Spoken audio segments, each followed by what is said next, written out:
You know, students, a problem came up in a warm up like this, and it has a binomial. And in case you forgot what a binomial is two terms. Now, in this set of parentheses, I have two terms. I have 4x and positive 3.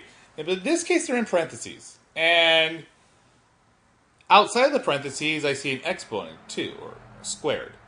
And so you have 4x plus 3 squared. And I've heard students talk in the past about how, well, I should distribute. Well, yeah, but what exactly would you distribute?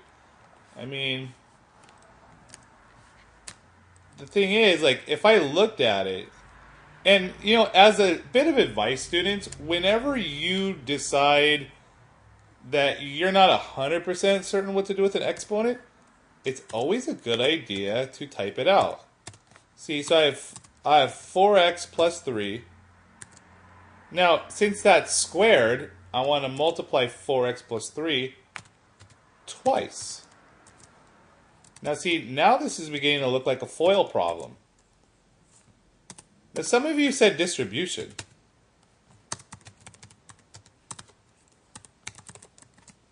Now, if you let's say that's true for a second. I'm going to get just a little bit off topic, but I kind of thought it was a cool statement what some of you said, and I kind of want to make an argument about, well, what would it look like if it was distribution?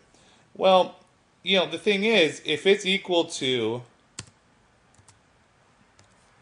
4x plus 3 times 4x plus 3, you know, what would that look like? Well, that would look like two things. You know, first thing it would be equal is, well, you would have 4x times 4x plus 3. Now, where did that 4x come from? Well, it came from my first parentheses. I'm going to multiply this 4x by my first parentheses into both parts of my second parentheses. And, oh, see, I had the word and. Now I got to have the plus sign.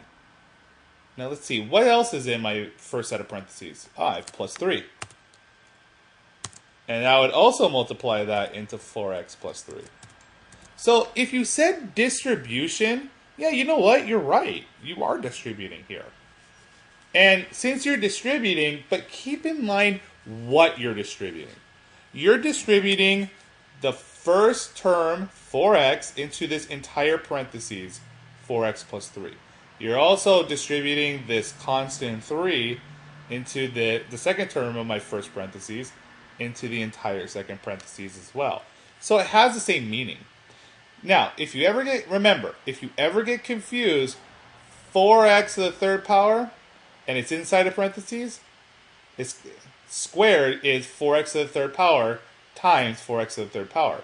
I mean, if it was x to the third power, I mean, this parentheses would repeat 3 times. If it was the fourth power, it would repeat 4 times. So, when in doubt, never be afraid to write out your multiplication first. It would really help you as to what to do. So, how would I multiply this? Well, I've got my first terms, my outside, my inside, and my last. Now, my first two terms in the parentheses are 4x. So I have 4x times 4x. And my outside terms are the two that are farthest away from the middle. And that's 4x to the left and 3 on the right. Now my inside terms would be 3 times 4x. So I have 3 times 4x. And the inside terms are the two that are closest to the middle. And my last two terms, 3 times 3.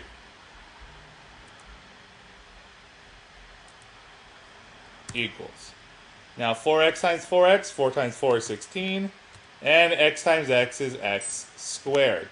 Some of you still want to try and do all the variables and numbers and multiplication in your head at the same time. I advise against that. I would multiply your numbers first, then multiply your variables second. 4 times 3 is 12. I do not have an x being multiplied to anything, so it's just 12x. Here I have 3 times 4, that's 12. I don't have anything happening with x, so that's just x. And 3 times 3 is 9. Now, I need to look, double check, is there anything I can add here?